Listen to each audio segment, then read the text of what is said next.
The wind that morning carried only dust and silence across the New Mexico plains, until Ben Mercer heard it, a sound so faint it could have been a ghost or a prayer. He followed it down to the dry creek behind his ranch, where 3 half-dead foals lay tangled in the mud, their breaths no louder than the whisper of wind. He didn't know it yet, but saving them would awaken more than just life.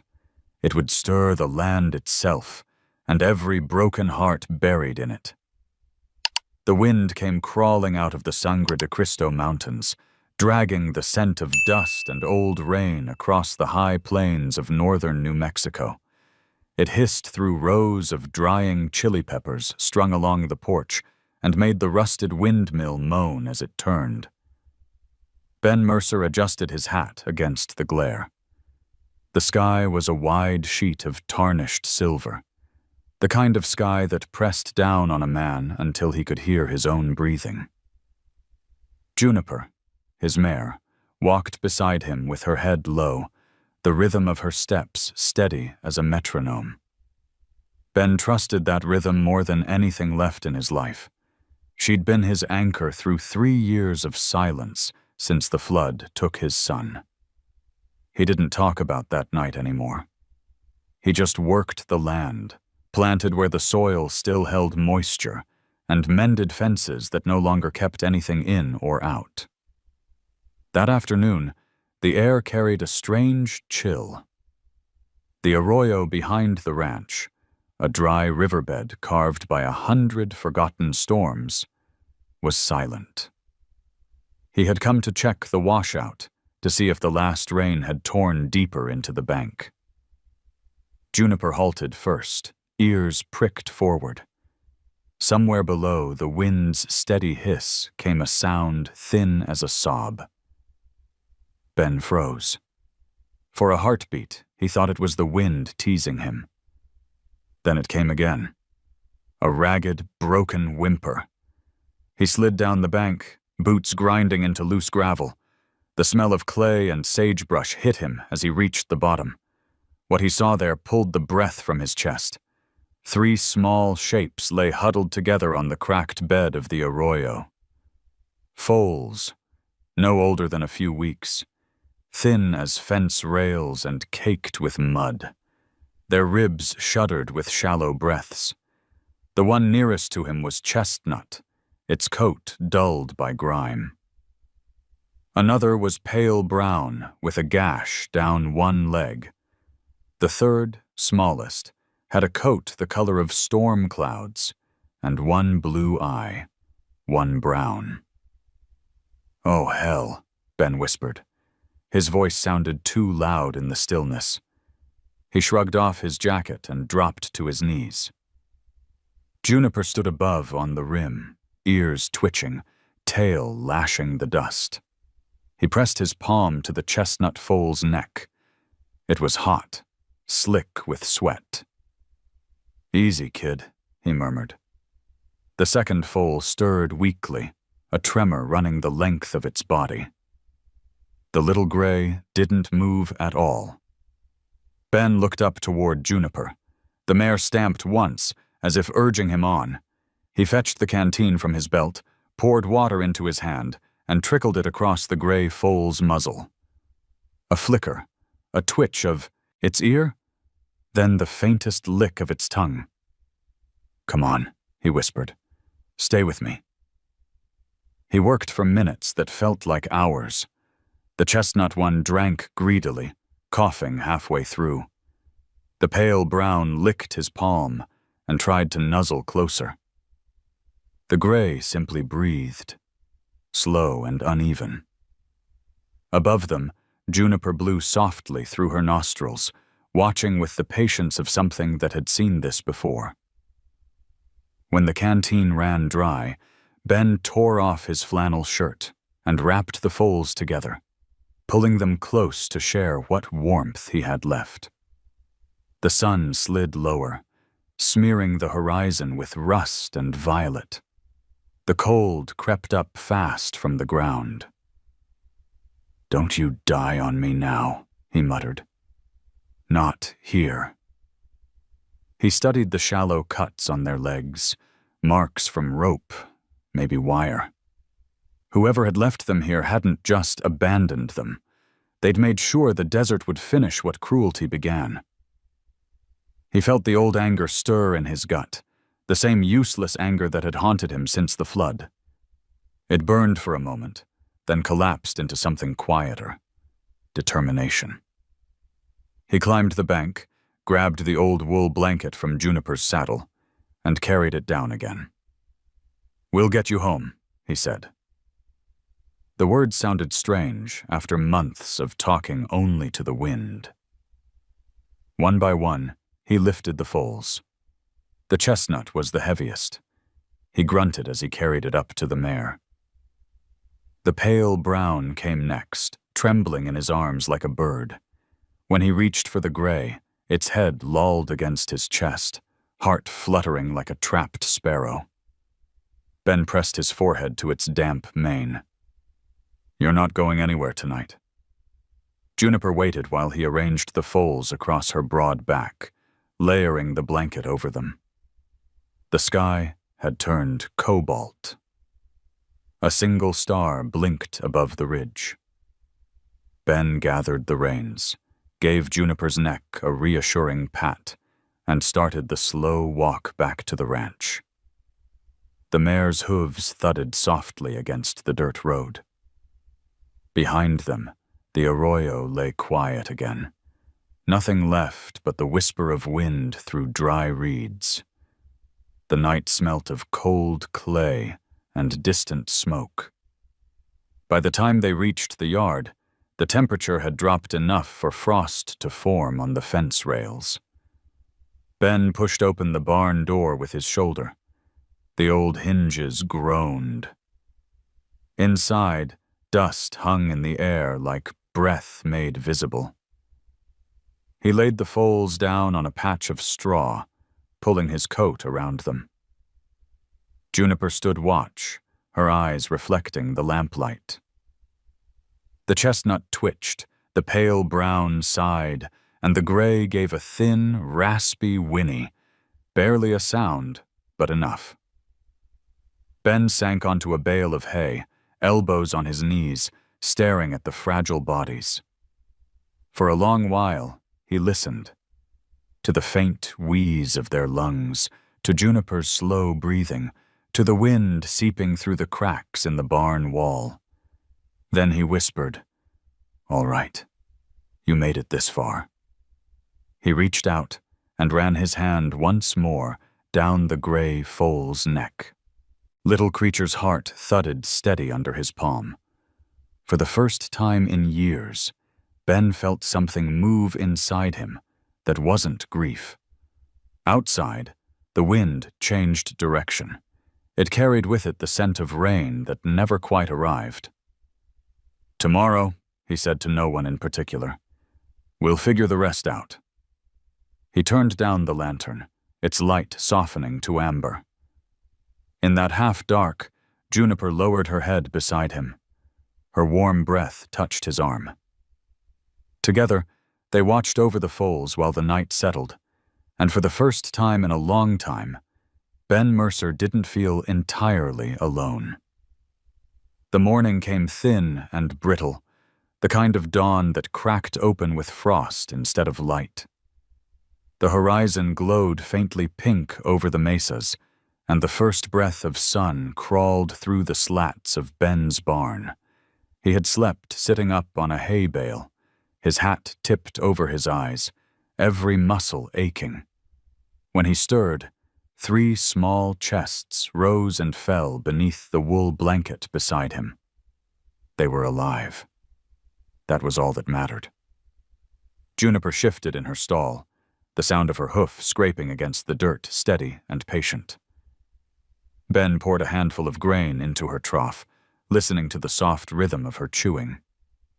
"You earned it," he murmured. She flicked her tail, warm breath fogging the chill air.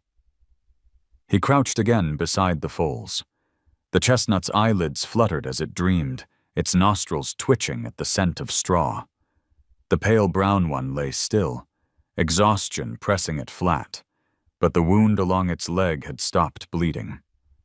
The little gray opened one mismatched eye, one blue, one brown, and fixed on him. Ben froze. The foal blinked once, twice, then closed its eyes again, as if to say, "I'm still here." That look stayed with him as he carried water from the pump. He filled a dented pot, heated it on the stove, and soaked an old towel until it steamed. When he returned, Juniper turned her head toward the door, nostrils flaring. She always knew before he did when something fragile needed gentleness.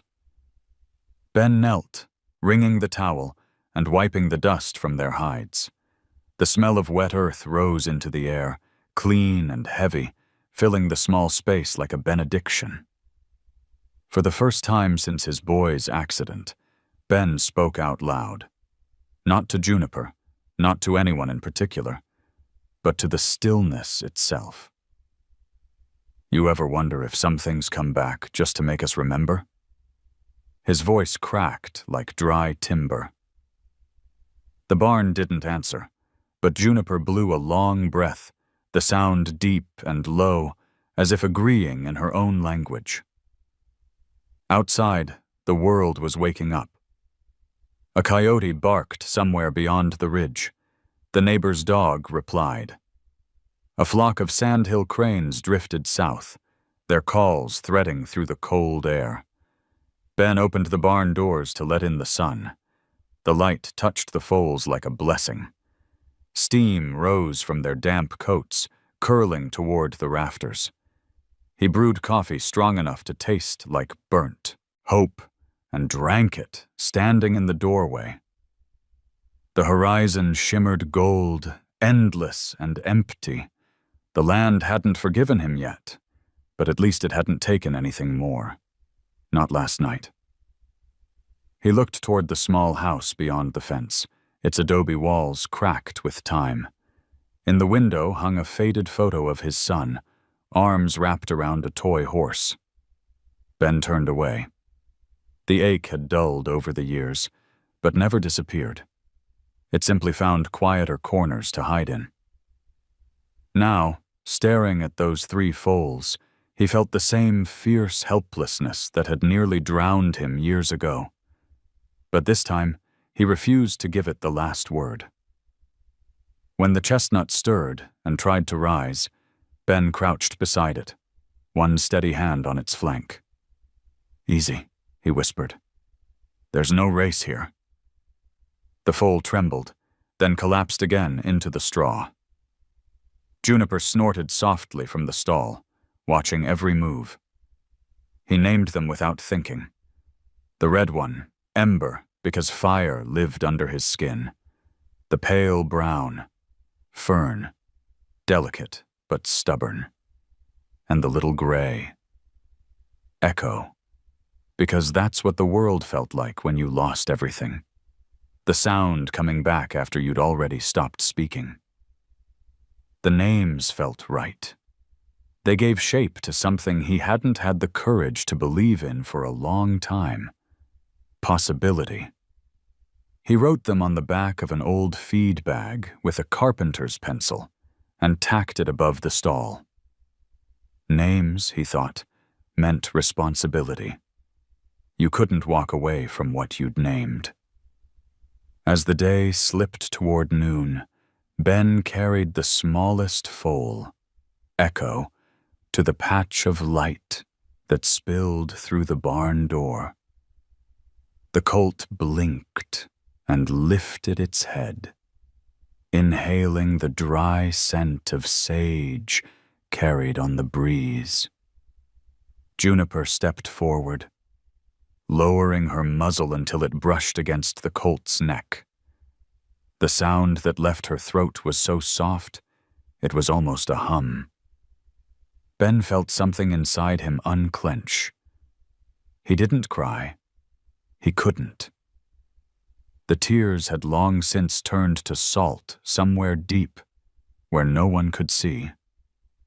But his breath hitched once as he whispered, "You'll be all right." He spent the afternoon repairing an old corral behind the barn. Every nail driven into new wood echoed with purpose. Between hammer strikes, he heard juniper nickering, the foals rustling in the straw. The sounds folded into the day's rhythm, the kind of rhythm that steadies a man more than prayer ever could. As the sun began to sink, the air turned copper. He carried the last bucket of water inside and knelt beside them again. "Tomorrow," he said quietly, "we'll see if you can stand." Juniper moved closer, the leather reins brushing against his shoulder. He reached up and rested a hand on her neck. "We'll need help, old girl. You and me. We can't do this alone." The mare blinked slowly, as if she already knew who would come. Outside, the first star appeared above the mesa. Ben looked at it and thought of the long road to Santa Fe, of the vet whose number he still kept on a scrap of paper.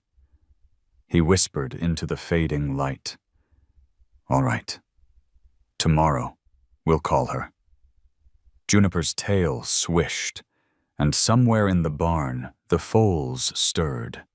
3 faint breaths rising and falling like a fragile promise.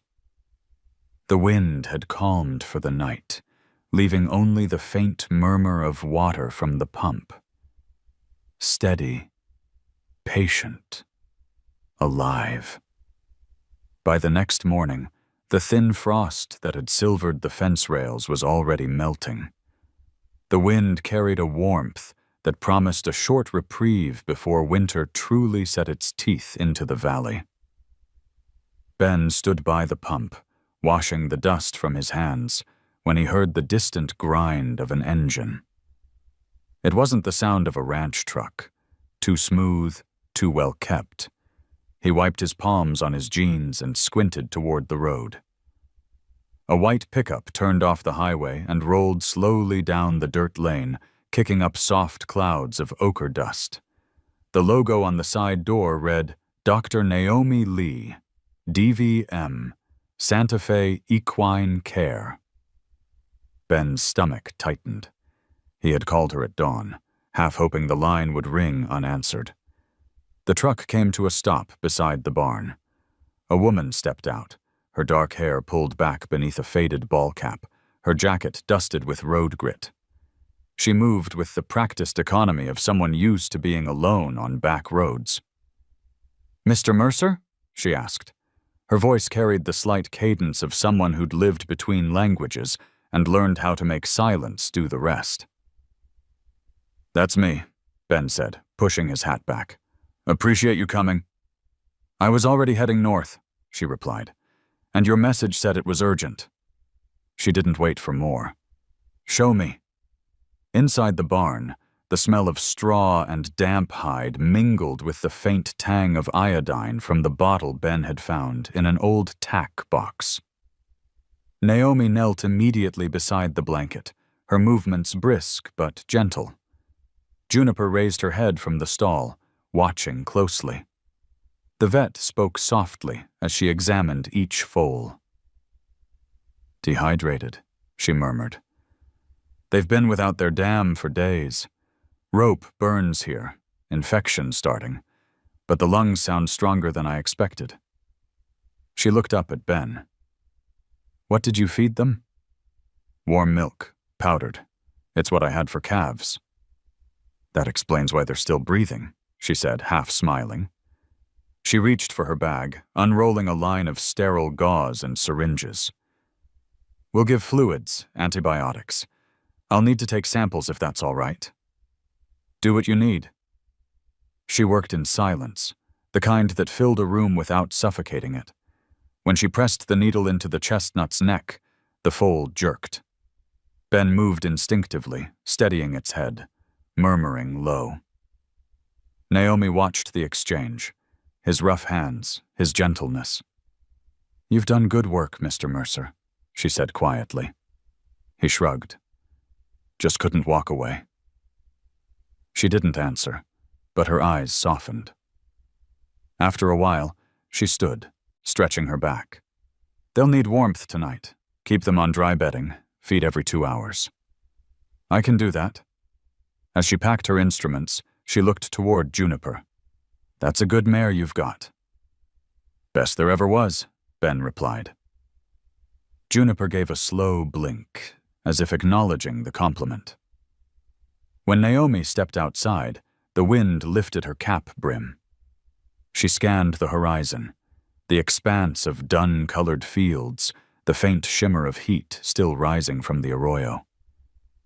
"This place," she said, almost to herself. "It's beautiful in the way a scar can be." Ben followed her gaze. "It's been through plenty." "I can tell." She hesitated, then added, "If they survive, you should file a report. Abandoning livestock is a felony. Someone left them to die." Ben's jaw tightened. "Let's get them through tonight first." Naomi studied him a moment, then nodded. "I'll check back tomorrow. You have my number if anything changes." She handed him a small card, the paper creased from use. Her thumbprint smudged the ink. When she drove away, the sound of her tires faded into the wide hush of afternoon. Ben stood there, card in hand, until the dust settled back to earth. Then he returned to the barn. Inside, Juniper was standing guard, head low over the foals. The light fell in bands across the straw, illuminating each fragile rise and fall of their breathing. Ben sat beside them again, exhaustion creeping through his bones. He thought of Naomi's words. Someone left them to die. He tried to picture who could do such a thing, but all he saw was the emptiness of the land itself, indifferent and ancient. He stayed there until the light turned amber. The foals shifted slightly, stirring against the warmth of the blanket. Juniper flicked her tail, the sound whispering through the still air like the turn of a page. Ben reached for the gray colt, stroking its neck where the pulse beat strong now, steadier than the day before. "You've got a doctor looking out for you now," he murmured. "Not just an old fool and his horse." The colt's ear twitched toward his voice. A small gesture, but enough to make him breathe easier. He rose and stepped outside. The sun was sinking behind the mesa, throwing long shadows across the fields. The horizon glowed like a line of fire. For the first time in years, Ben felt something other than the heavy quiet of routine. It wasn't hope exactly. Hope was too fragile a word. It was more like the memory of it, echoing through him the way sound lingers in a canyon long after it's gone. He leaned on the fence, watching the wind pick up again, brushing the tall grass in waves. Somewhere far off, a raven called, its cry sharp against the fading light.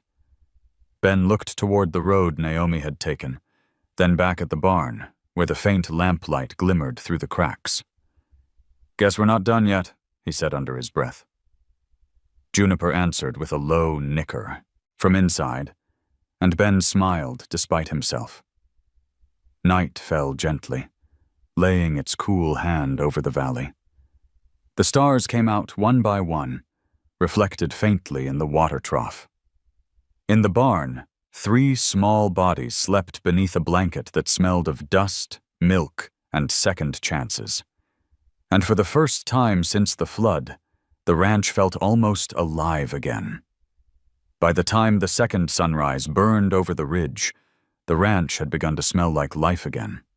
Warm hay, damp leather, the faint sweetness of milk powder. Ben was outside stacking bales when he heard the creak of wagon wheels on gravel. He straightened, shading his eyes. The silhouette coming down the lane was familiar. Broad-shouldered, hat brim pulled low, an old sorrel horse plodding beside a rickety cart. "Morning, Mercer," the old man called. "Heard you've been collecting strays again." "Morning, Tomas," Ben said. "You must have been listening to the wind. It talks too much around here." The Navajo rancher chuckled, the sound rough as the land itself. His silver hair caught the sun like wire. "The wind doesn't lie. Folks said they saw the vet's truck. I figured I'd come see what sort of trouble you invited this time." Ben motioned toward the barn. "Come on, then. Might as well meet them." Inside, the air held a quiet warmth. Juniper flicked her tail in greeting, but didn't move from her watch near the foals. The chestnut, Ember, was already standing for short stretches, shaky but determined. Fern, the pale one, dozed with her nose pressed into the straw. Echo, the smallest, lifted his head and blinked when the two men entered, one blue eye catching the light. Tomas removed his hat, kneeling beside the stall. "Ah," he breathed, his voice soft. "Ghost Run blood." Ben frowned. "Ghost what?" The old man's gaze stayed on the gray foal. "A legend from before fences, long before your family settled here. They say a herd of mustangs once ran through these valleys, horses that could smell rain before clouds formed. They knew where water hid under rock, could find it when every riverbed was dust. People called them the Ghost Run because they came with the storms and vanished when the land was healed." He looked up, eyes bright. "That one, the gray. Look at those eyes. One for the sky, one for the earth. It's a sign. The Ghost Run's blood still breathes." Ben rubbed the back of his neck. "You really believe that?" Tomas smiled. "Belief's just another kind of memory, friend. Sometimes it's all that keeps the wind moving." Juniper gave a soft rumble in her throat, almost as if answering him. For a moment, silence filled the barn, thick, alive, full of unseen things. Ben felt the hair rise on his arms. "Well," he said finally, forcing a small laugh, "whether he's ghost or flesh, he's got to eat like the rest of us." Tomas nodded approvingly. "You'll do right by them. The land gives second chances to those who don't turn away." They stepped outside. The air was heavy with the metallic scent of rain, though the sky stayed stubbornly clear. Tomas squinted toward the arroyo, where the foals had been found. "The earth remembers," he said, "even when men forget. That arroyo used to carry spring water. Then the upstream ranchers dammed it off. The bones of the Ghost Run still lie beneath that sand." Ben followed his gaze. The dry channel wound through the plain like a scar.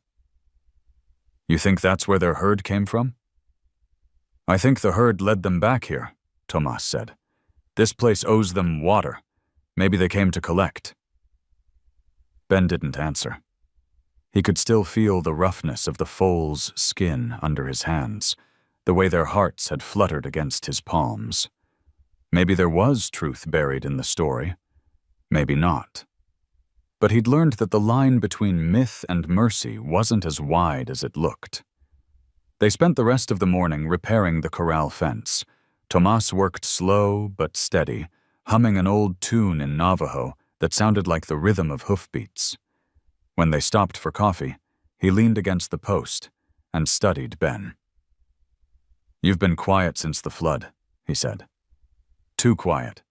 It's good to hear nails hitting wood again." Ben's jaw tightened. "Quiet keeps things from breaking. Or keeps them from healing," Tomas said. "Sometimes you got to let noise back in." Before Ben could reply, Juniper neighed sharply from the barn. Both men turned. The call wasn't panic. It was insistence.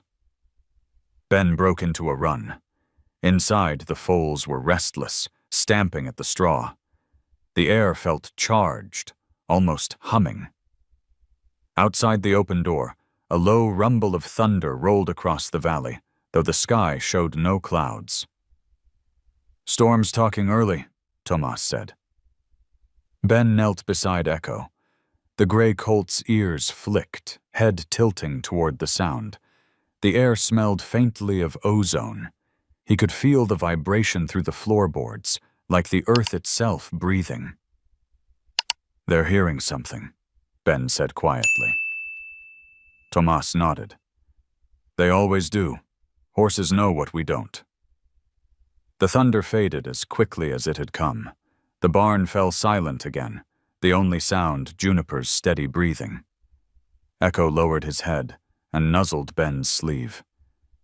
A strange calm settled over the moment, as if the world had just whispered a secret meant only for them. Tomas exhaled, long and low. "Mark my words, Mercer. When the rain finally comes, it'll be because of them." Ben looked at the foals, then at the sky through the open door. The sun broke free again, flooding the barn in light. He didn't say he believed it, but he didn't say he didn't either. When Tomas left that afternoon, his wagon wheels creaked down the road until the sound melted into the wind. Ben stood at the gate, watching the trail of dust drift away, then turned back toward the barn. Inside, Juniper had lain down beside the foals, her great body forming a shelter around them. Ben leaned on the doorframe, feeling the ache in his chest loosen a little.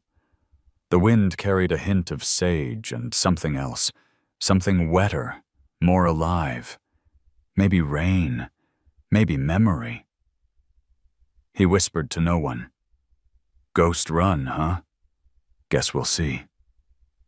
The mare flicked an ear, and the faintest rumble of distant thunder answered, rolling soft and low through the hills. The third dawn found the valley half-veiled in mist. It wasn't real fog. New Mexico rarely offered that gift, but a low, ghostly haze rising from the cold ground as the sun pressed up from behind the ridges. Ben stood at the barn door, coffee steaming in his hand, feeling the kind of quiet that wasn't absence, but balance. The land was breathing again, slow and even. Inside, the world smelled of straw, milk, and animal warmth. Ember was on his feet, narrow legs trembling but proud, the first streak of life moving with will instead of instinct.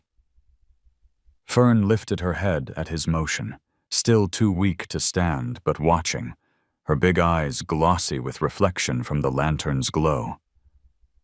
Echo lay in the patch of light near Juniper's forelegs, one blue eye open, the other half hidden beneath a forelock that shimmered silver in the dawn. "Morning, kids," Ben said softly, setting down the cup. His voice had begun to find rhythm again, a little rough, but no longer foreign to his own ears. He filled the bottles Naomi had left. Measured powder, hot water, a careful shake until foam rose at the top. Juniper shifted to the side to give him room, snorting as the scent of milk thickened the air. Ben knelt first by Ember. "You're the brave one, huh?" The colt nosed the bottle, hungry and impatient. Milk dribbled down his chin as he drank. Fern was harder. She turned her head away at first, eyes wide, trembling at the sound of the cork squeaking against the glass. Ben didn't push. He just sat cross-legged on the straw, holding the bottle where she could smell it. Juniper lowered her head until her breath ruffled Fern's mane. That seemed to calm her. After a moment, she inched closer, nostrils flaring. "Easy now," Ben whispered. "Nobody's gonna hurt you." When she finally took the bottle, it was only for a heartbeat. 2 gulps, a pause, another sip. It was enough. Ben's throat tightened with something that felt too close to grace. "That's it, girl. Good." Echo watched everything without moving. His mismatched eyes tracked the light, the bottles, Juniper's steady rhythm. Ben tried offering him milk, but the gray colt only flicked an ear. Too weak or too wary. Ben sighed, sitting back on his heels. "You'll come around when you're ready." He didn't notice he'd started talking more, filling the silence with small sentences, half to them, half to the ghosts that used to haunt the rafters. The barn seemed to listen. By midday, Ember had made it 3 steps before collapsing again, and Juniper had taken it upon herself to guard every attempt like a sentry. Fern slept in the straw's warmth, her breaths shallow but steady.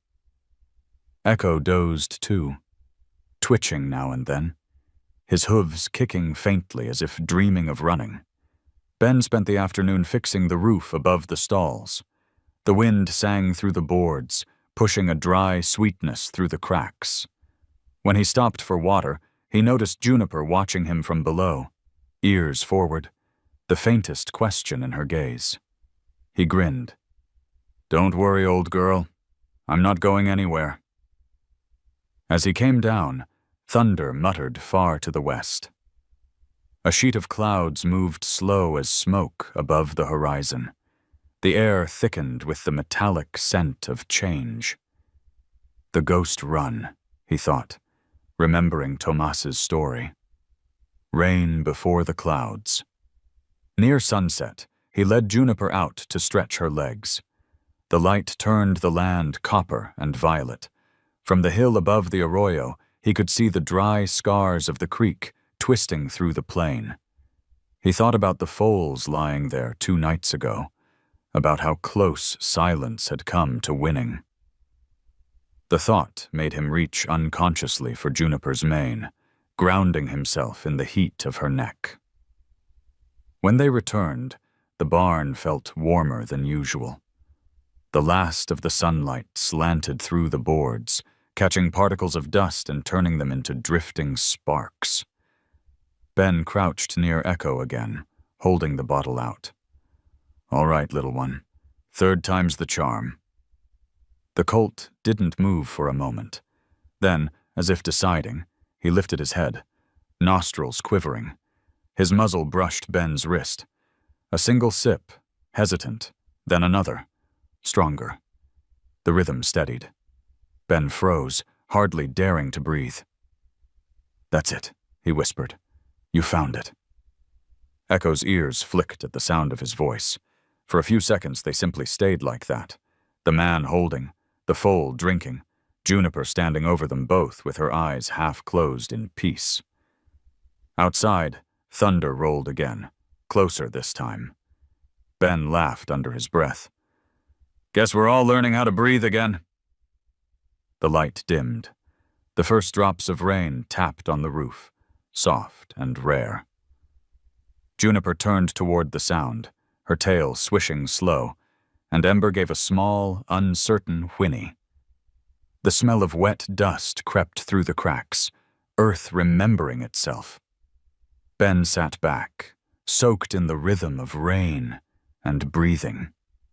Each sound was fragile but real.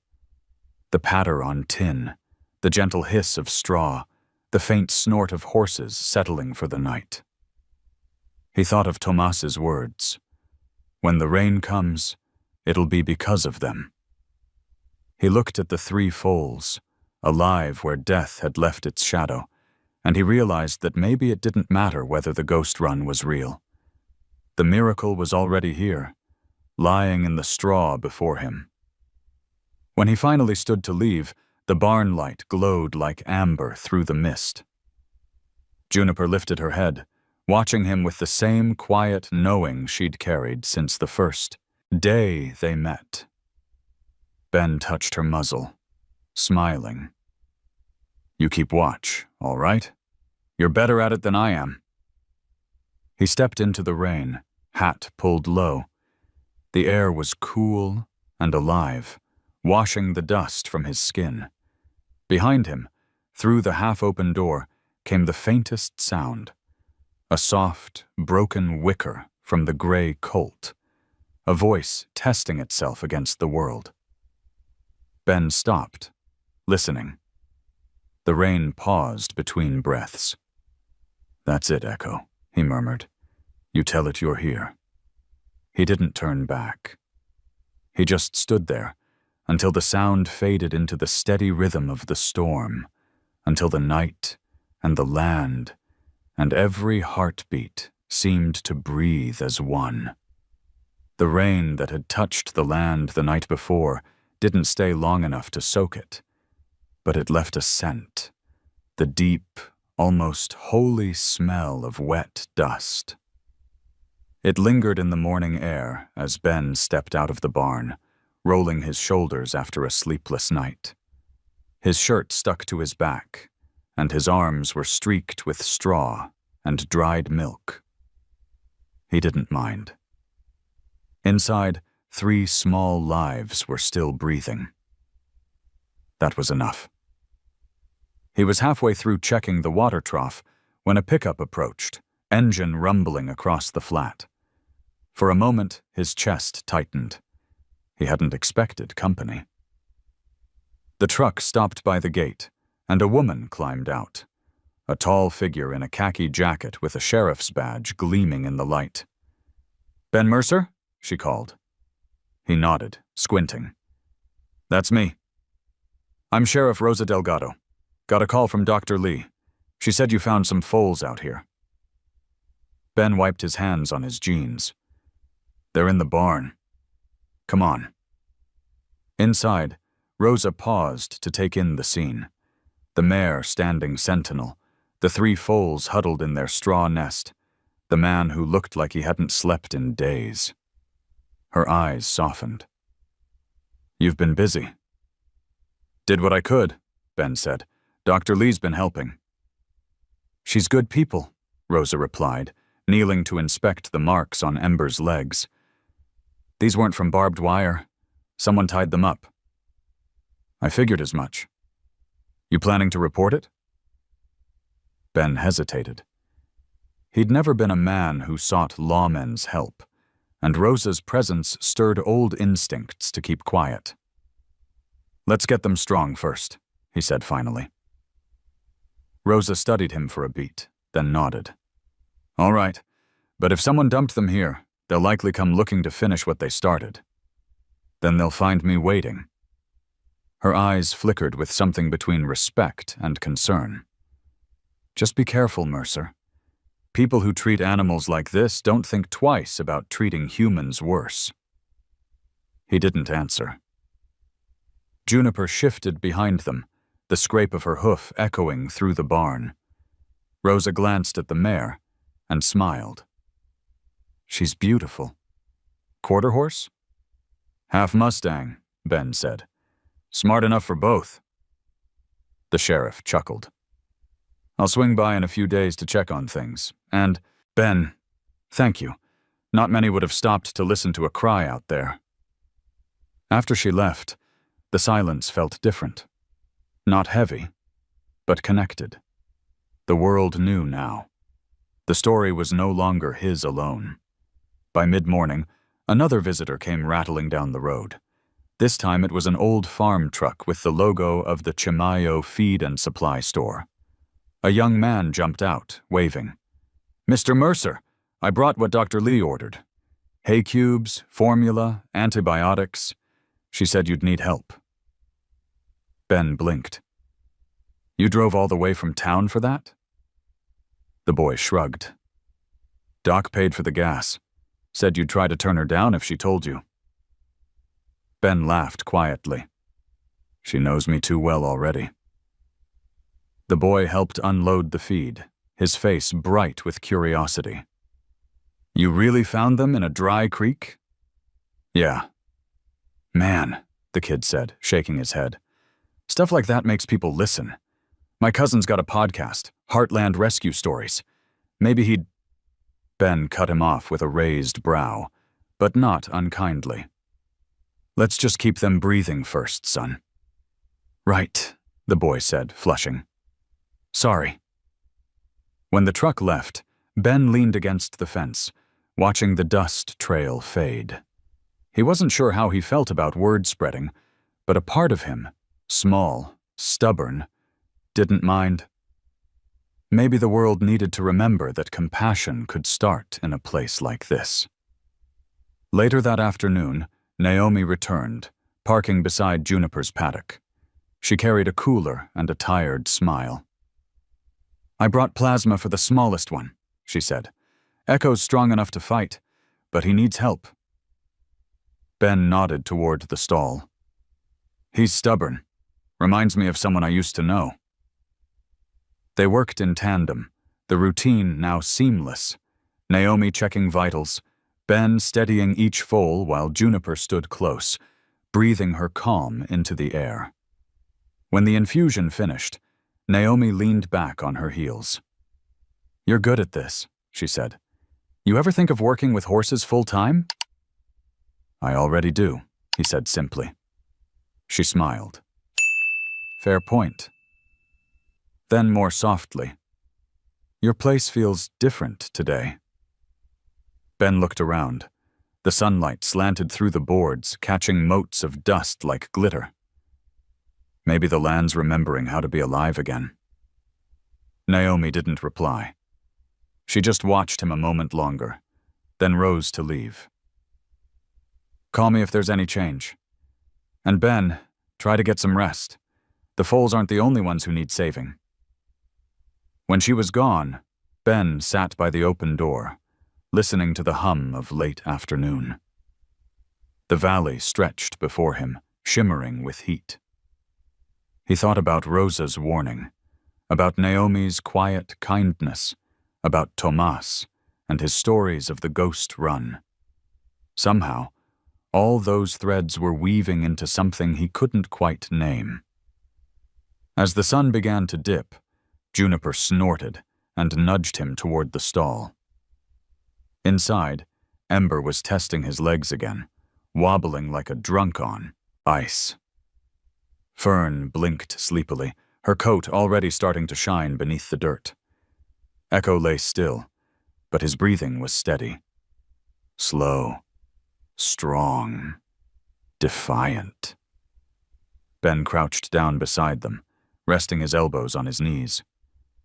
"You hear that, boys and girls?" he murmured. "You've got half the county watching out for you now." Juniper lowered her head beside his, her breath stirring the hair at his temple. Together they watched the foals settle into quiet. The last light spilled across the straw, turning everything to gold. From far away, a bell rang from the church in town. Its echo drifted through the valley, mixing with the rustle of wind and the faint creak of wood. Ben thought of how silence had ruled this place for too long, and how it was finally being broken not by sorrow, but by the sound of people caring. He leaned back against the stall, exhaustion pulling at him. But it was a good kind of tired, the kind that came from doing something worth the ache. As dusk deepened, he whispered to the mare, "Looks like we're not alone anymore, Juniper." She flicked an ear and sighed. The foals breathed in unison, 3 small rhythms steady against the heartbeat of the land. And for the first time since the flood, Ben Mercer let himself believe that maybe, just maybe, the wind had carried something back to him that he hadn't known he was missing. The rain clouds that had wandered through the valley 2 days before had vanished as quickly as they came, leaving behind a pale, hard sky. By late morning, the ground had crusted again, the air dry enough to chap a man's lips between words. Ben leaned on his shovel at the edge of the field, watching the thin shimmer of heat crawl across the horizon. He could hear the faint rattle of the acequia, a narrow ditch that once carried snowmelt through the ranch lands.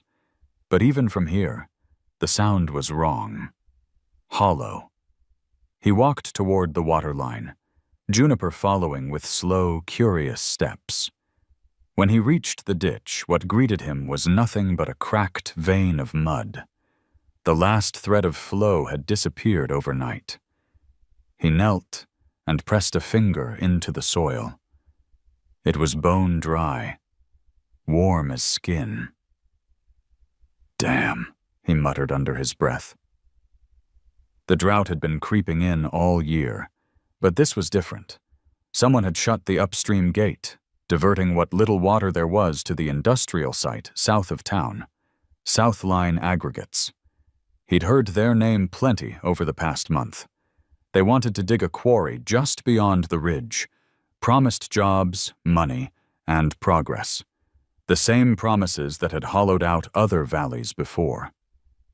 Juniper stamped a hoof, uneasy.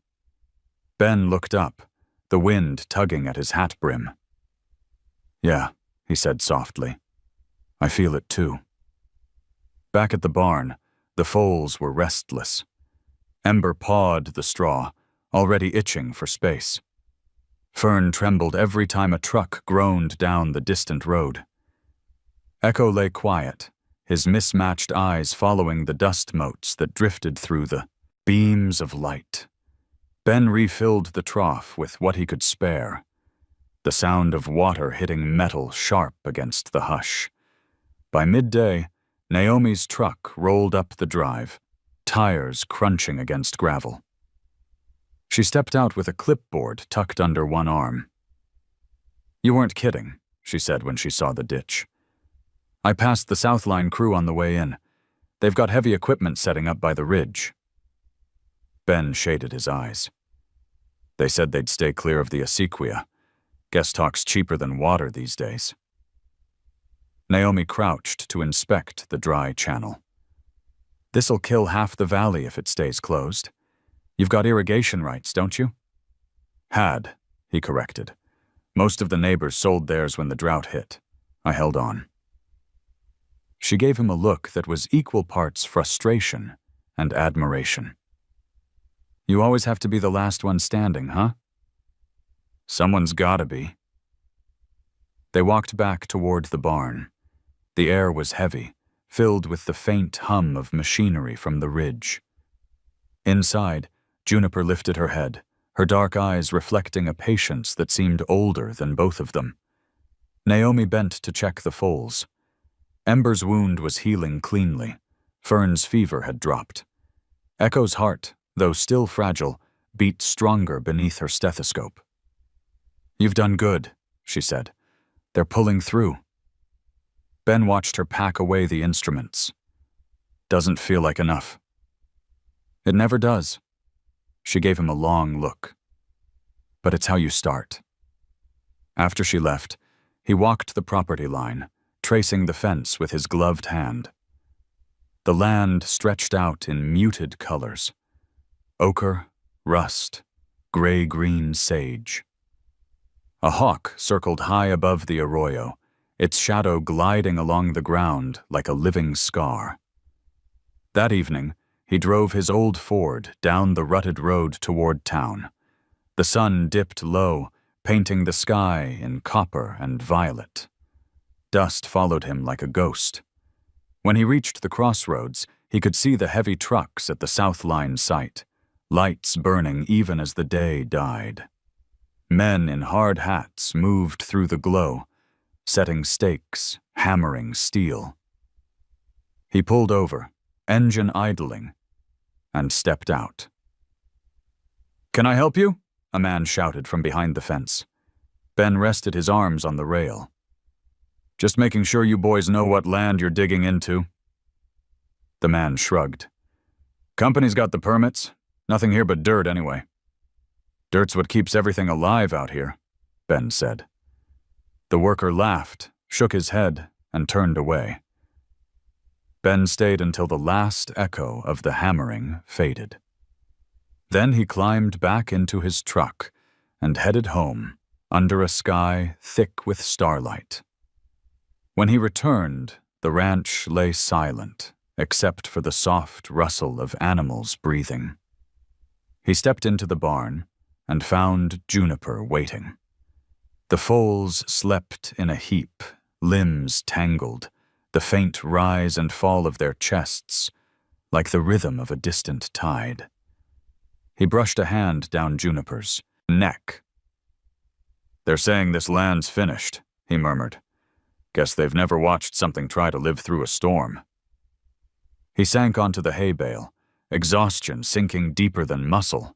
Outside, the night wind whispered across the dry fields, carrying the ghost of flowing water. He thought about the acequia, about the story Tomas had told, the ghost run herd that brought rain back to dying ground.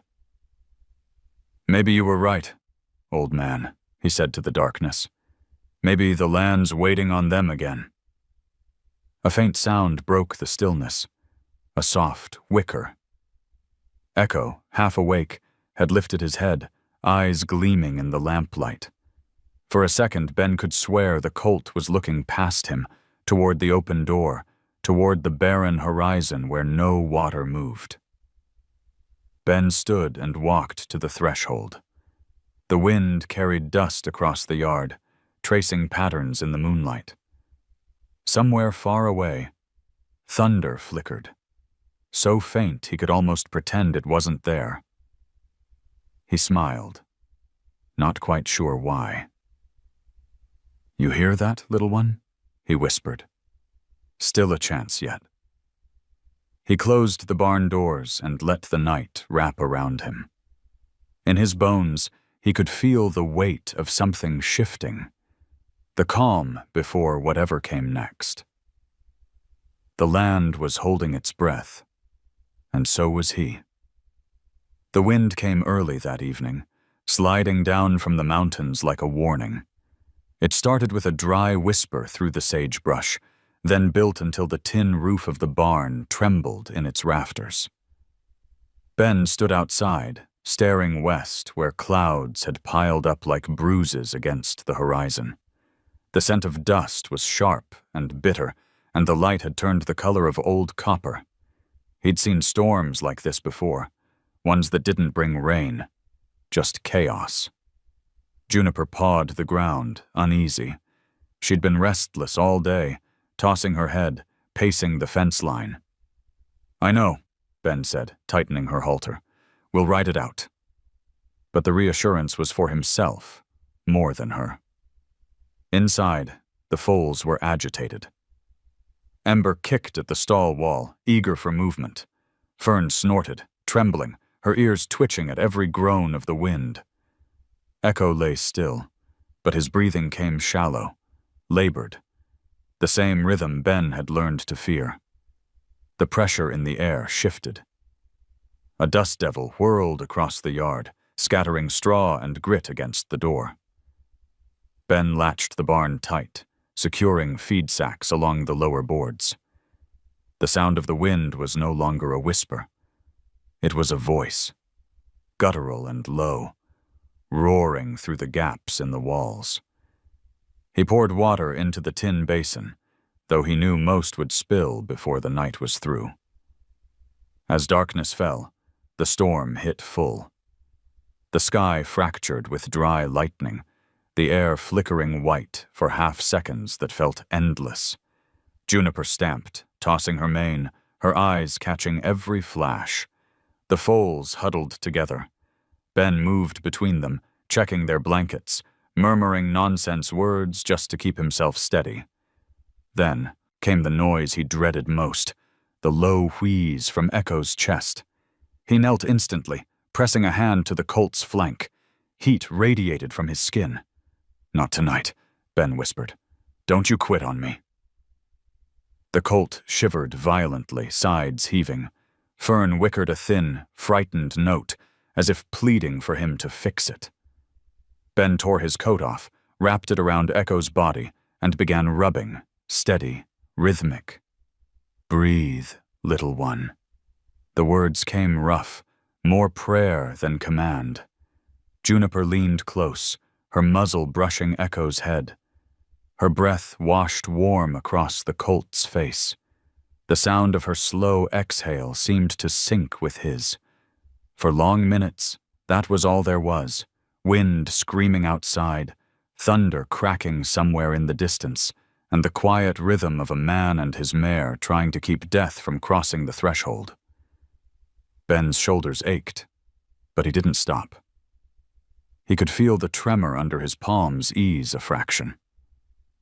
Echo coughed, once, twice, then took a deeper breath. It wasn't steady, but it was life. Ben exhaled hard, forehead dropping against the foal's damp neck. "There you go," he whispered. "Stay with me." Juniper turned her head toward the storm, ears pricked. Another sound joined the wind then. A low, distant howl that didn't belong to thunder. Coyotes, maybe. Or wolves.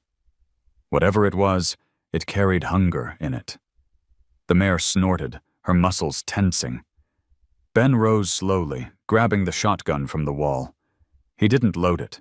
The sound alone would be enough to warn off scavengers if they drew near. He stood by the door, listening. The wind pressed against the boards, breathing in and out like a living thing. He thought of the acequia, of Southline's dry trenches slicing into the valley, stealing the only pulse of water left. The land was fighting back tonight, but it was fighting through fury, not grace.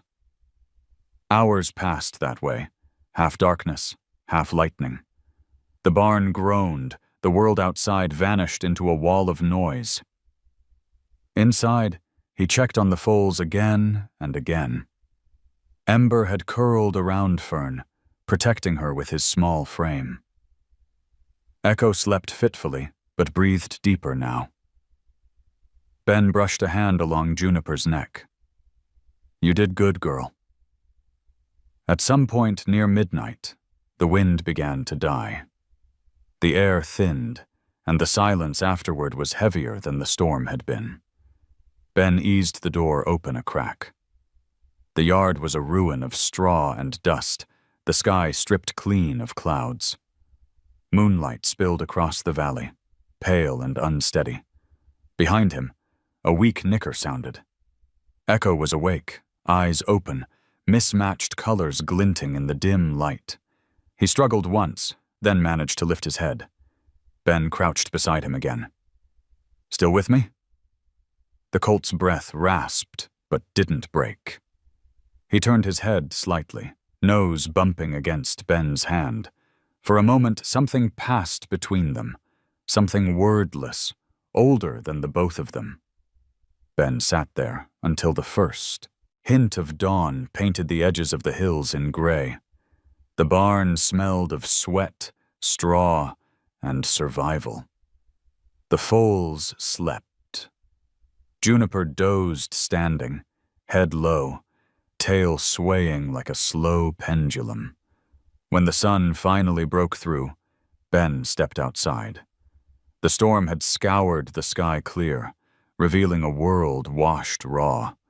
The acequia glinted faintly in the distance, catching what little dew the wind had left.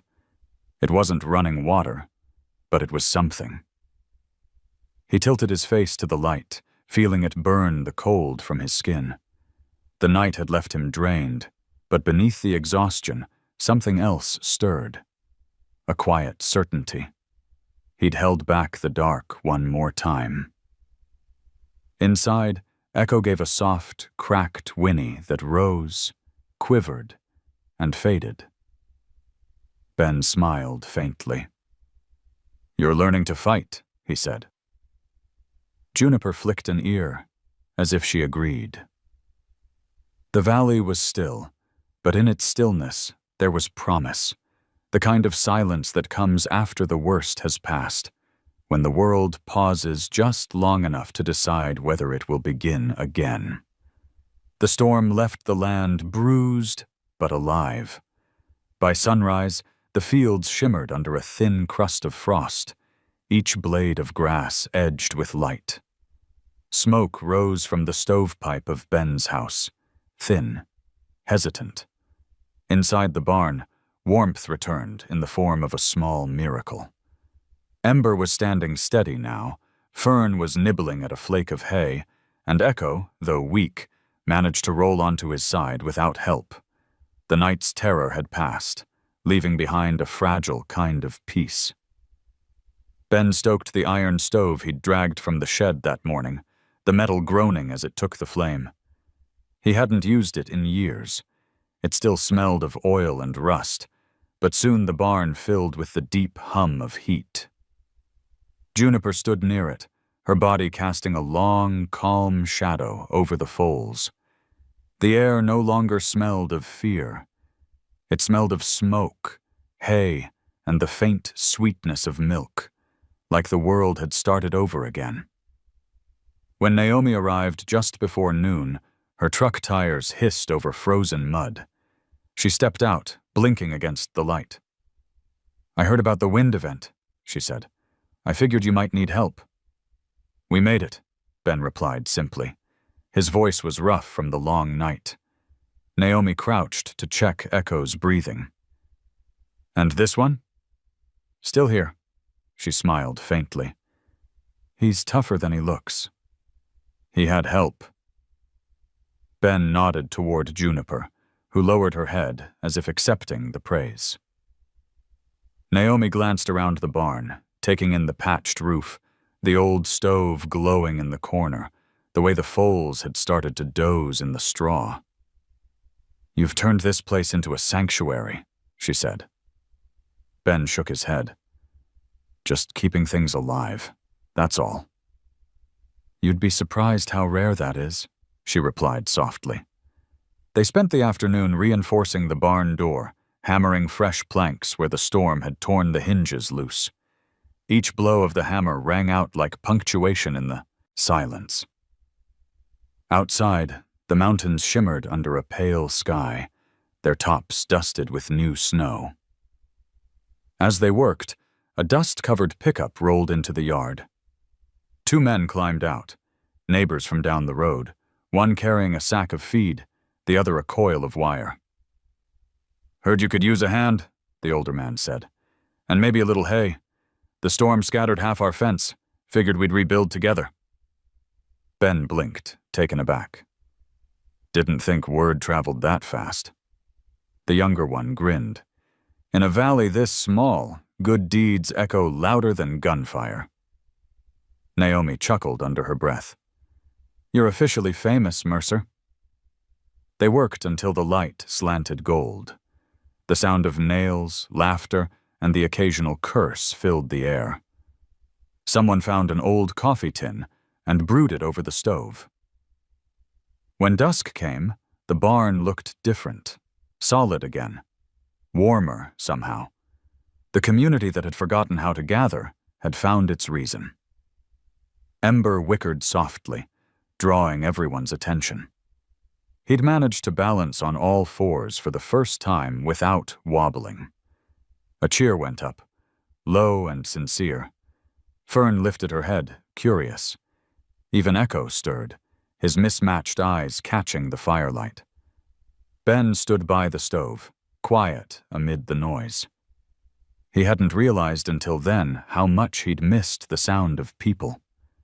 Years of silence had hollowed him out, but tonight, voices filled the empty corners.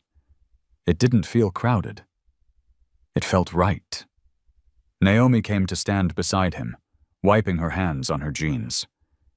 "You know," she said, "they don't just come for the horses. They come because you remind them what decency looks like." Ben's jaw tightened. "I'm no example." "Maybe not, but you didn't quit. That counts for something." He looked at her, then at the group clustered around the Foals, their faces glowing in the orange light. "Didn't figure I'd ever see this place like that again," he admitted. She smiled. "You gave it permission to breathe." Later, when the neighbors left, the barn settled into quiet again. The stove ticked as it cooled, and outside the stars returned, bright and sharp against the black sky. Juniper nudged Ben's shoulder, her breath a soft cloud in the cold. He rested his hand on her neck. "Guess they're not the only ones that needed saving," he murmured. He sat beside the stove, the old wood creaking beneath him, and watched the Foals sleep. Ember's head rested across Fern's neck. Echo lay nearest to the warmth, his breathing steady now. Ben felt something shift in him, a faint thawing where grief had long been frozen. He thought of the flood, of the night he'd lost everything, and realized the ache no longer cut the same. The memory still hurt, but it no longer hollowed him. These small creatures, against all odds, had stitched something back together.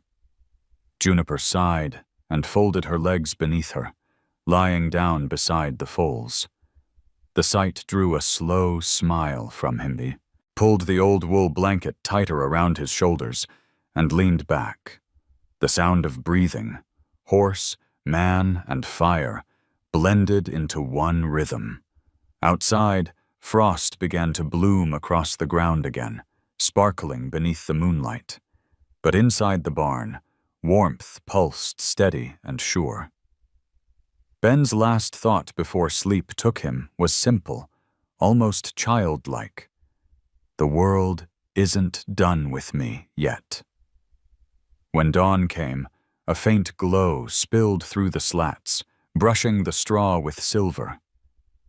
Echo lifted his head first, blinking at the light. Then Fern, then Ember. Juniper rose slow and graceful. Ben opened his eyes to the sound of their movement and smiled. For the first time in years, the morning didn't feel like something to survive. It felt like a beginning. The next week began with a silence too clean to trust. The wind had gone still, the sky a sheer sheet of pale blue without a cloud to speak of. The mountains crouched on the horizon like sleeping giants, and every sound, the creak of a gate, the click of a hoof, the brush of straw, seemed magnified against the emptiness. Ben felt the change before he understood it.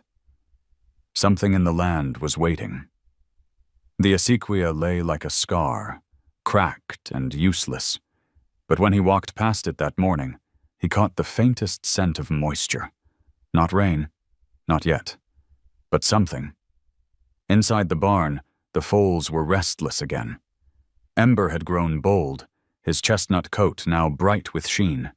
He kicked at the stall, eager for open ground. Fern, delicate but sturdy, followed his every move. Echo was slower, thoughtful, watching before acting.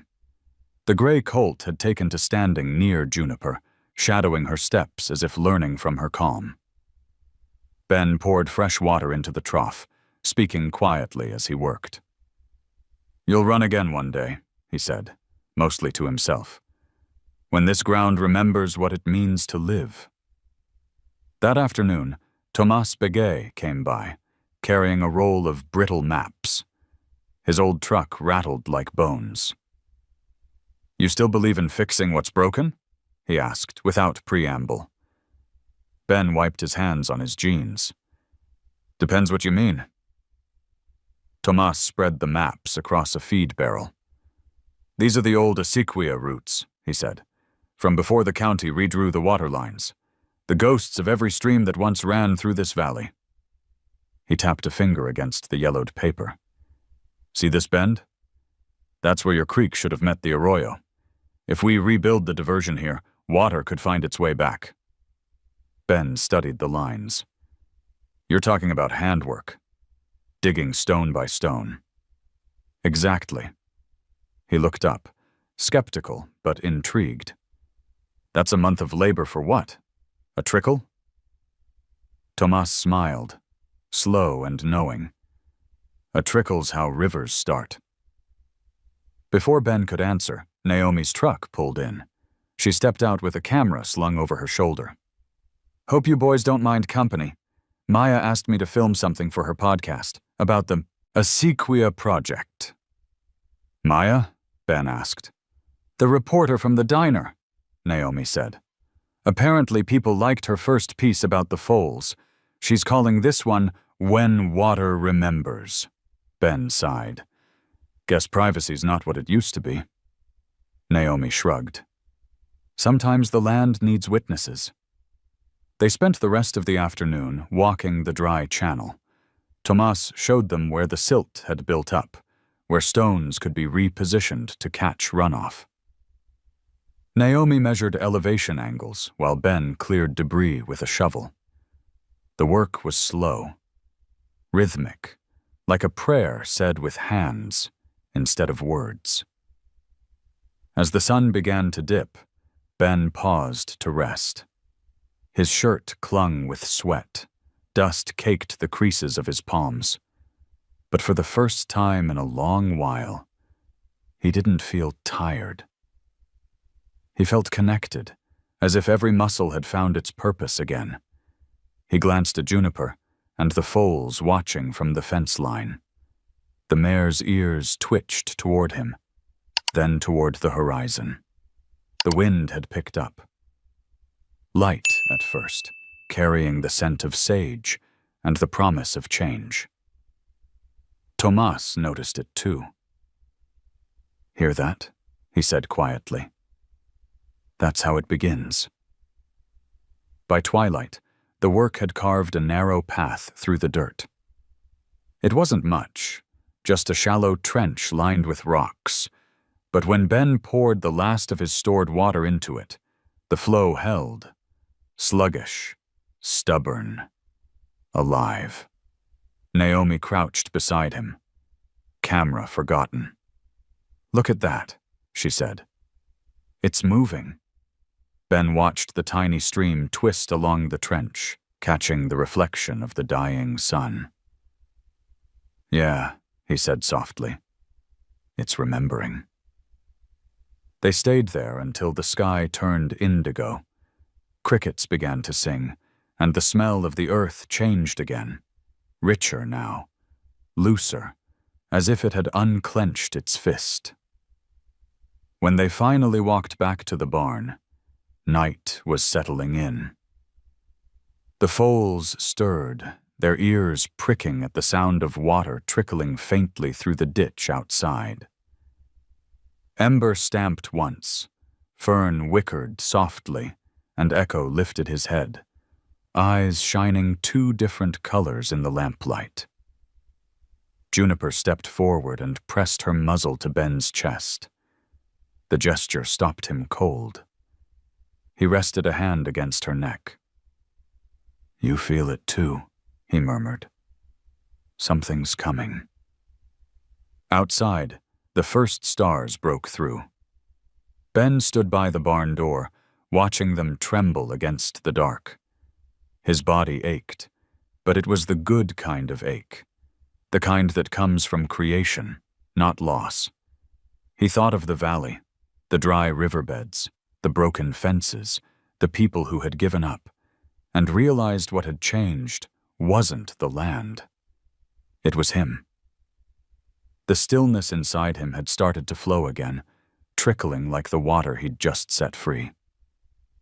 Naomi's voice came from behind him, soft but sure. "You know, most people build fences to keep things out. You seem to be building a road back in." Ben didn't turn. "Maybe it's time the world had a way home." Juniper blew through her nostrils, and in the faint distance, a sound followed. A low, echoing whinny that didn't belong to any horse on the ranch. Faint, carried on the wind, but there.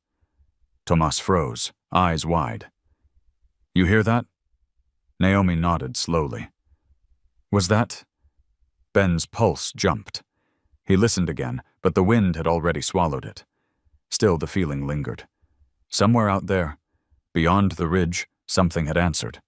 He smiled, not with triumph, but with quiet awe. Maybe the ghosts are finally awake. That night, long after the others had gone, he sat outside with Juniper and watched the stars wheel across the sky. From the acequia came a faint trickle of sound, like a heartbeat returning after a long sleep. In the barn, the foals shifted, dreaming. And somewhere in the darkness beyond, a horse's voice rose once more, low, steady, calling toward the water. The day it happened began like any other, bright, windless, the valley wrapped in the soft quiet that comes before spring. The snow on the far ridges had started to melt, feeding a faint murmur through the channels Ben and Tomas had rebuilt. For weeks, the acequia had carried nothing but a trickle. Now it ran with a confidence that seemed almost human. Ben stood at its edge that morning, coffee in hand, watching sunlight fracture across the moving water. The sound was steady, delicate, full of promise. Juniper grazed nearby, her coat shining under the new warmth. Behind her, the foals, Ember, Fern, and Echo, moved with a liveliness that still amazed him. They were filling out, legs no longer trembling under their weight. Even Echo, once frail and unsure, had begun to trot clumsily, his mismatched eyes alert and bright. Naomi's truck pulled up the drive. She stepped out with her hair whipped by the breeze and a grin that didn't try to hide the tiredness beneath. "You've got water running," she said, nodding toward the ditch. "I could hear it from the road." "First time in 3 years," Ben said. "Guess Tomas knew what he was doing."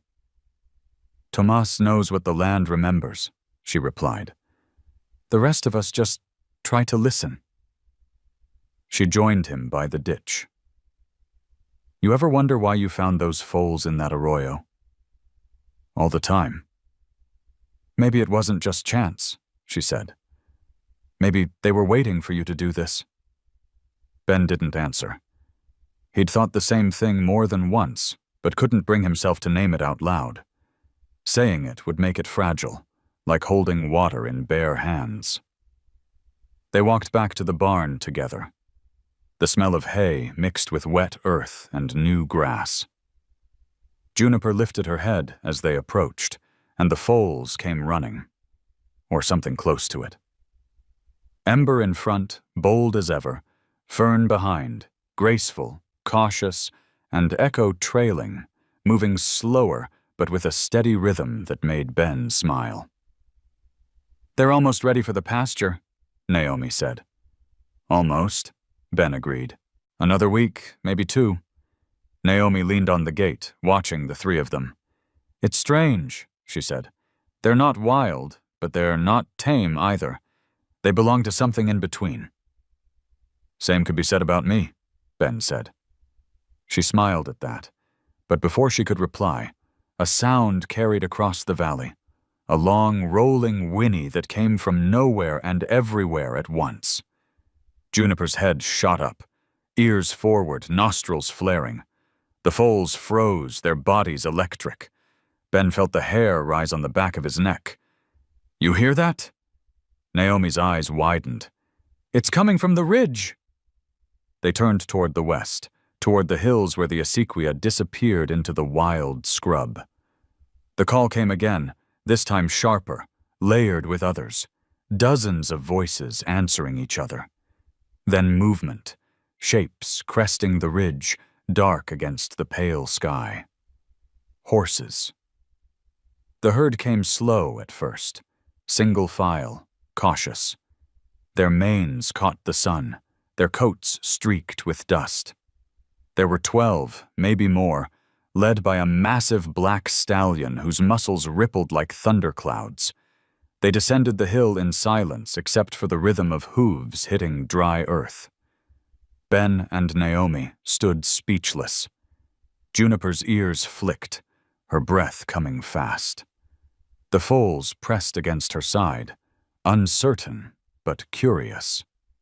When the herd reached the field, the stallion halted.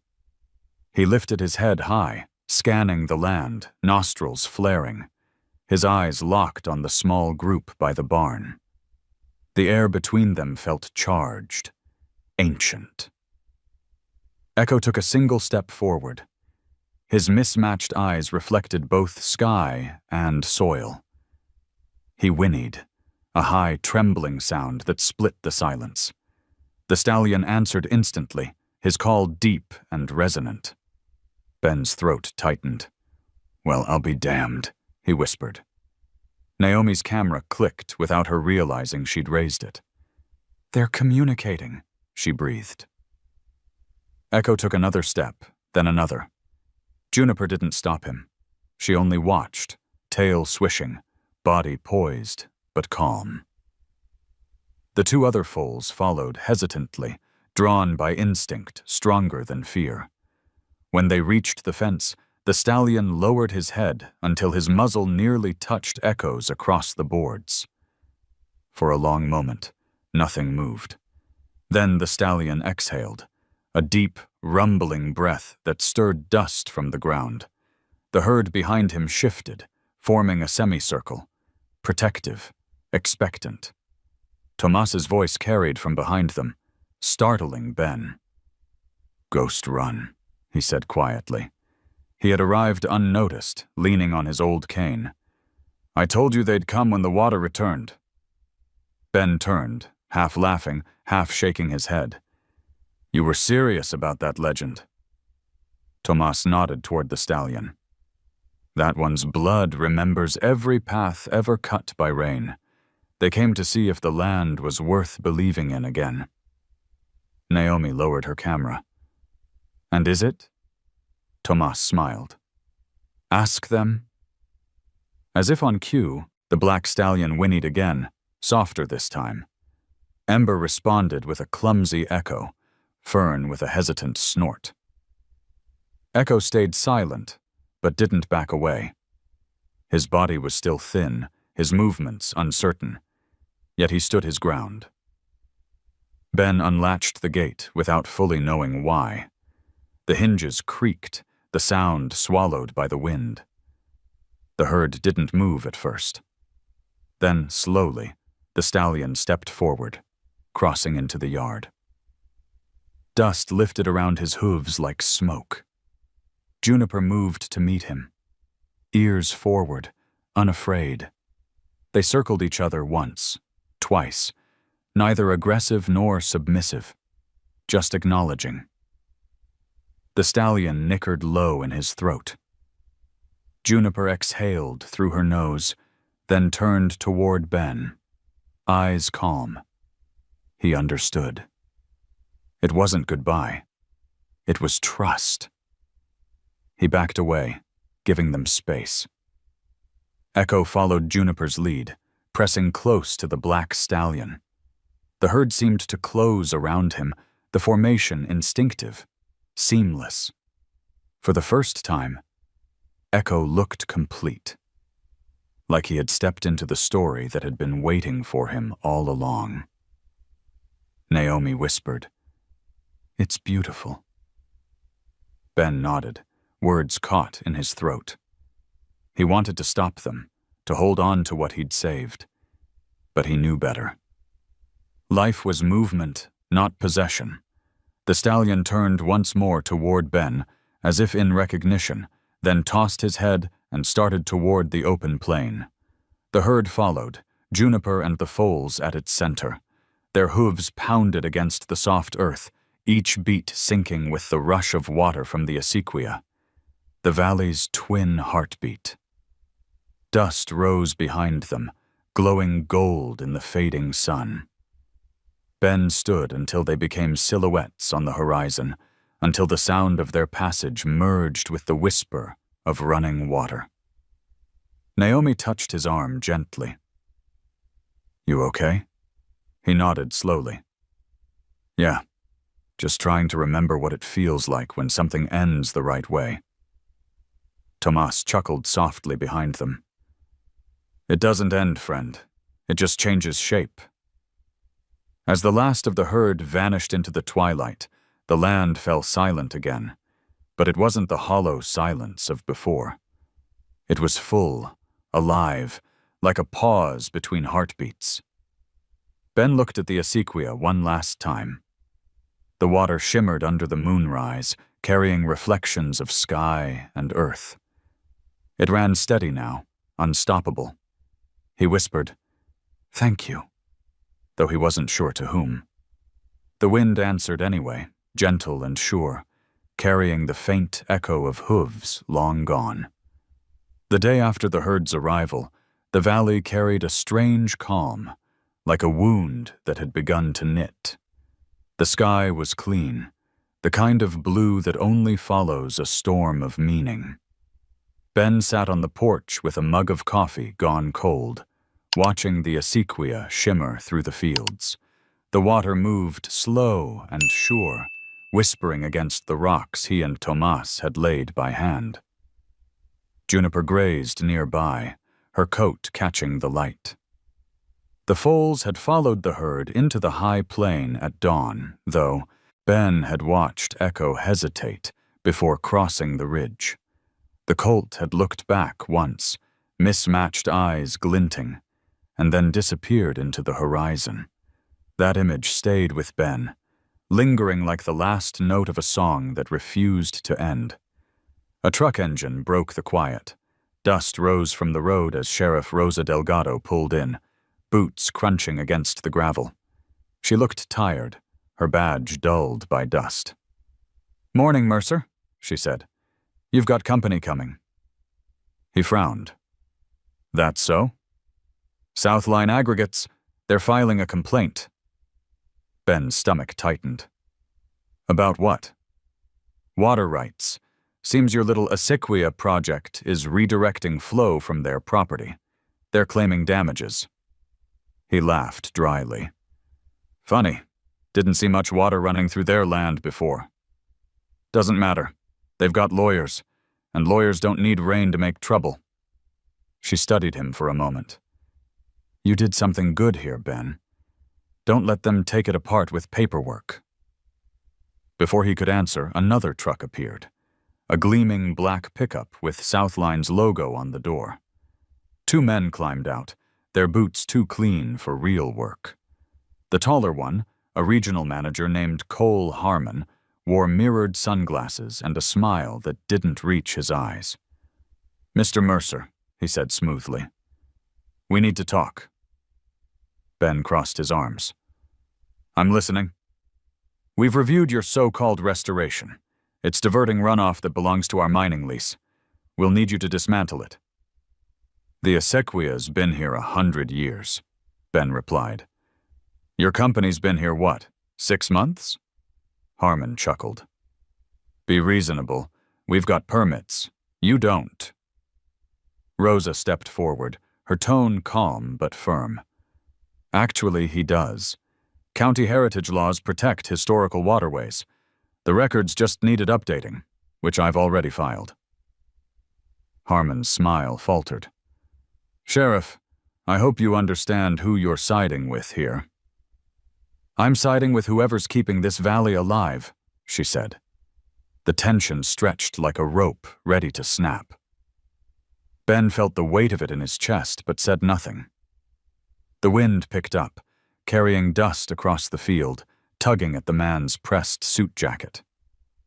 "Fine," Harmon said finally, turning toward his truck. "But don't think this is over." As the company vehicle disappeared down the road, Rosa exhaled. "You just made enemies with deep pockets, Mercer." "Wouldn't be the first time," he said. She smiled faintly. "Just make sure it's worth it." That afternoon, Naomi arrived, her camera slung across her shoulder. "Maya's episode dropped this morning," she said. "The farmer who brought the water back. It's already trending." Ben groaned. "Great, more attention." "Good attention," Naomi corrected. "People are donating to a conservation fund. We might have enough to buy back part of the ridge and turn it into a protected corridor for the Mustangs." He blinked. "You serious?" She nodded. "If the herd returns, they'll have somewhere safe to stay." Ben looked toward the horizon, where the ridge cut the sky like a heartbeat line. "They will," he said quietly. "They always do." Later, when the sun had begun to fall, Tomas drove up with the back of his truck loaded with saplings, cottonwoods, willows, young and thin as dreams. "Thought we could give the water some company," he said. They planted in silence, 3 figures moving like clock hands through the fading light. Naomi dug, Tomas steadied the roots, and Ben filled the holes. The air was soft, carrying the smell of wet earth and growing things. When they finished, a line of trees traced the acequia's edge, their leaves trembling with the first real wind of evening. Tomas leaned on his shovel. "You ever notice," he said, "how nobody really owns land? We just borrow it from the wind." Ben wiped sweat from his brow. "Then I hope the wind doesn't charge rent." Tomas chuckled. "It already does. Makes us work for peace." Naomi smiled, tucking her hair behind her ear. "Maybe that's the point."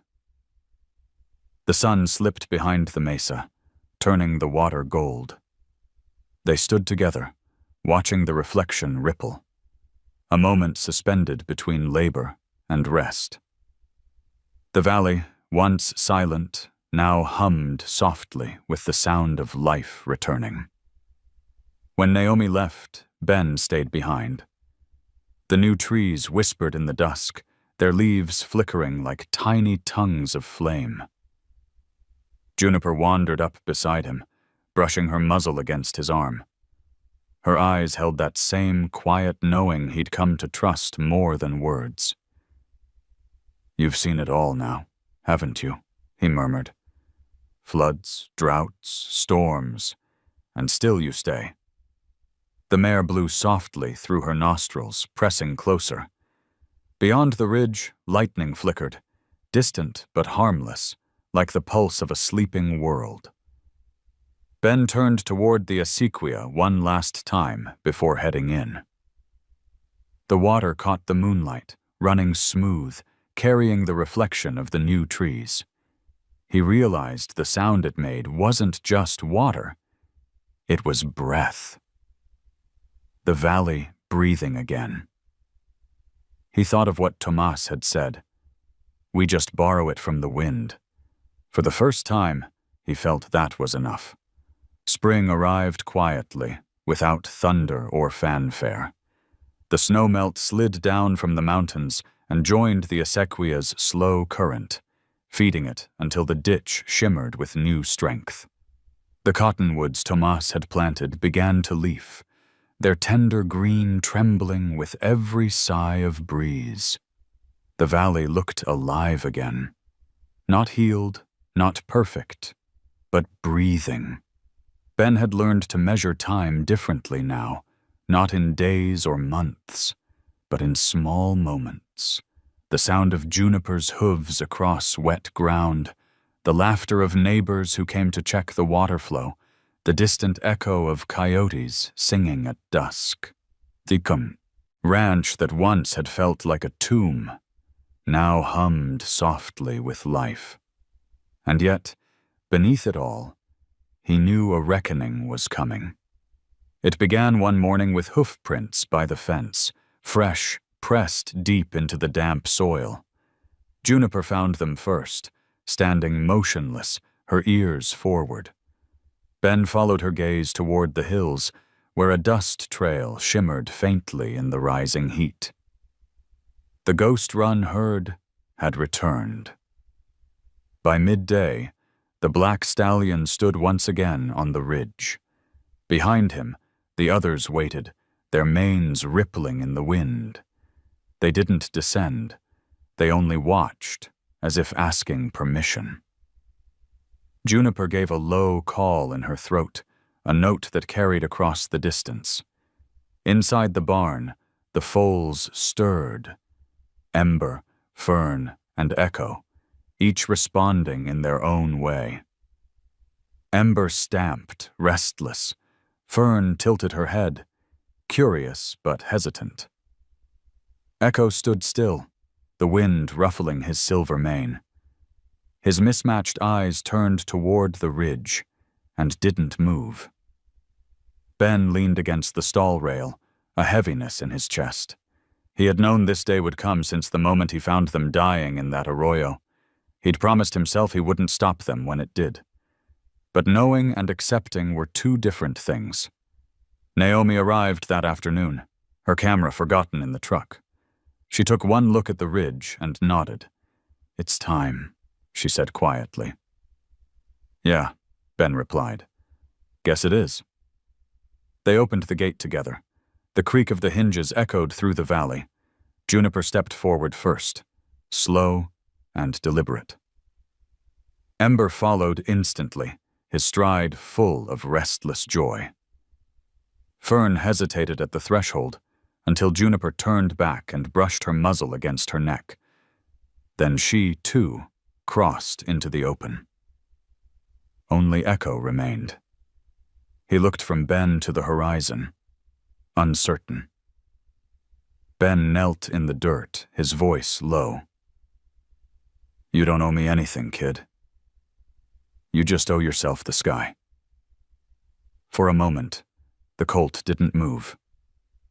Then, as if understanding, he stepped forward and pressed his muzzle into Ben's shoulder. The touch was brief, almost weightless, but it carried everything words never could. When Echo finally pulled away, Ben felt something inside him loosen. A knot he hadn't realized he'd been carrying for years. The herd waited until all three foals had joined them. Then the stallion turned, gave a single powerful whinny, and led them away. Dust rose around their hooves like smoke, and the sound of their movement rippled across the valley like thunder made of heartbeats. Ben stood there long after they were gone, staring at the empty space they'd left behind. Naomi stayed beside him, silent. The wind lifted her hair, carrying with it the faint scent of rain and sage. "They'll come back," she said finally.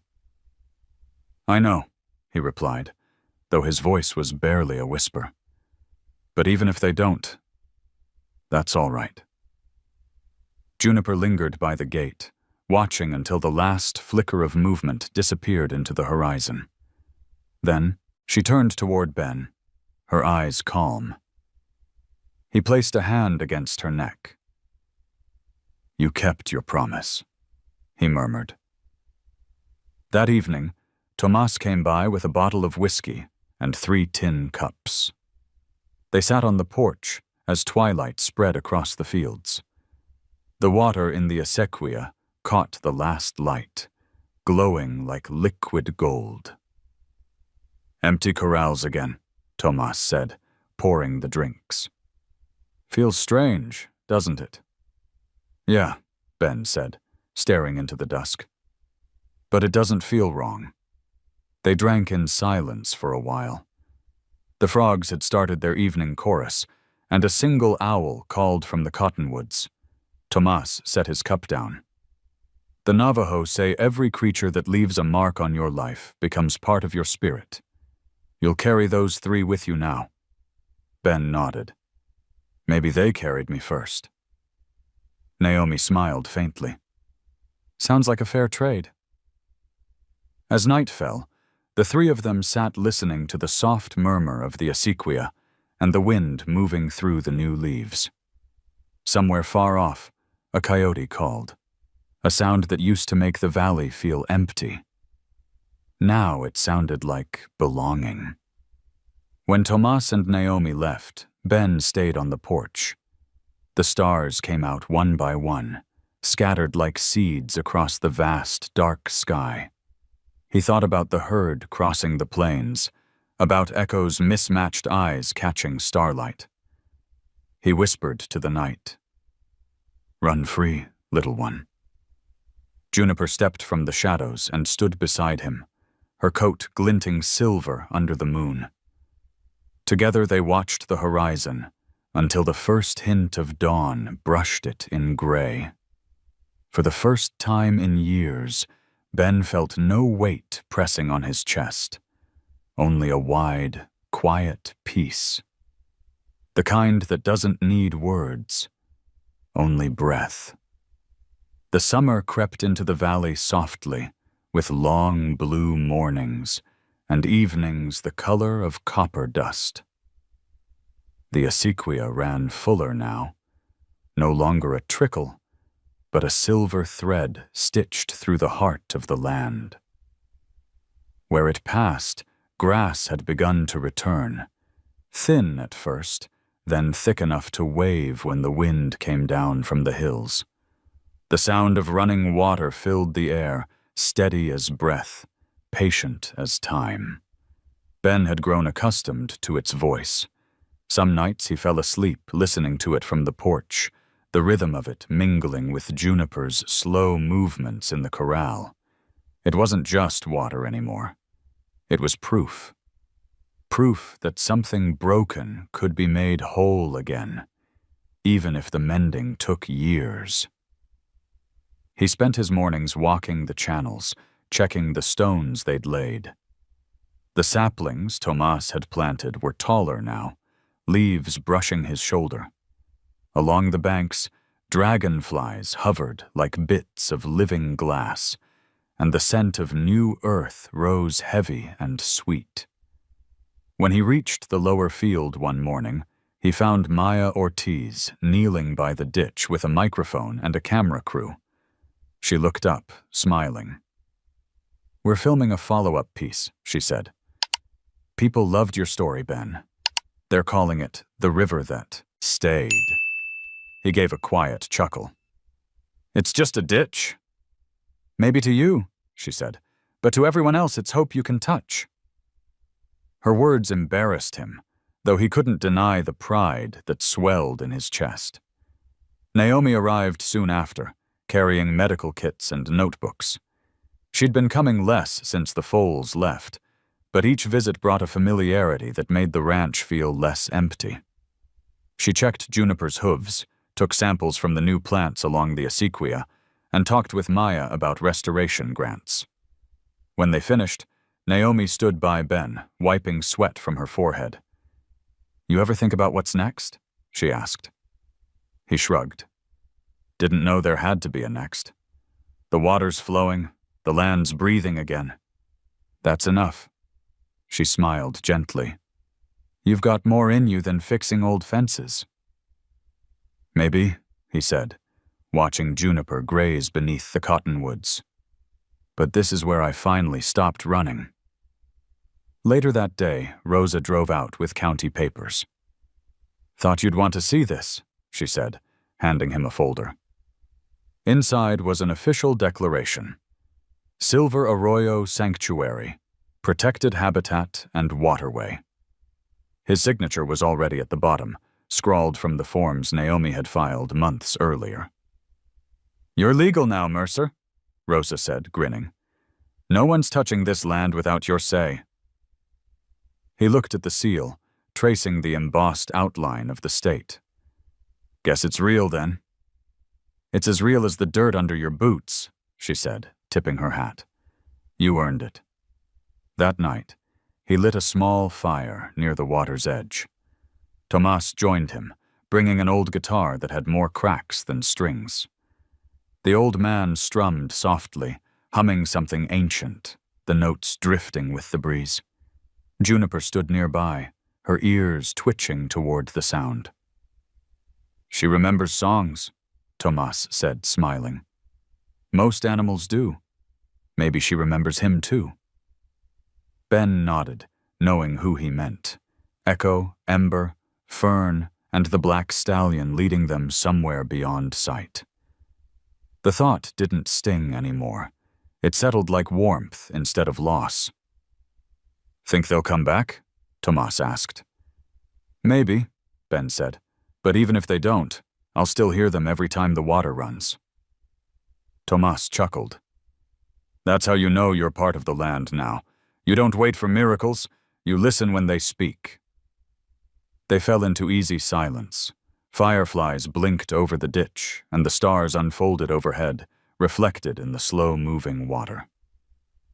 Naomi arrived late, bringing a thermos of coffee and 3 tin cups. The 3 of them sat together, drinking and saying little. It wasn't a night for talking. It was a night for knowing. As the fire burned low, a breeze rippled across the acequia. The reflection of the stars wavered, and for an instant, Ben thought he saw movement in the distance, shapes gliding along the far ridge. He didn't stand or call out. He just watched. The forms lingered for a heartbeat, then melted into the darkness. Naomi followed his gaze. "You saw them too, didn't you?" He smiled faintly. "Maybe I did." Tomas plucked a last soft chord on his guitar, the note fading like a sigh. "Doesn't matter," he said. "They know where home is now." The fire dwindled to embers, its light tracing gentle patterns on the faces around it. The water murmured beside them, steady and alive. The wind shifted, carrying the scent of rain again, distant but sure. Ben leaned back, his eyes half closed, the warmth of the fire touching his skin. "Funny thing," he murmured. "Used to think peace meant forgetting. Turns out it's just remembering the right way." Naomi reached out, placing her hand briefly over his. Neither spoke. The moment didn't need words. When the fire went out, the only light came from the stars and the faint gleam of the river. The night hummed with quiet. Neither grief nor triumph. Just being. Before heading inside, Ben looked once more at the water, the trees, and the mare standing watch under the open sky. He realized then that this valley would outlive all of them, that every breath, every hoof print, every drop of water was just another line in the same story. He whispered to the wind, "Keep running," and turned toward the house. Behind him, the acequia kept its promise, singing softly to itself under the moonlight.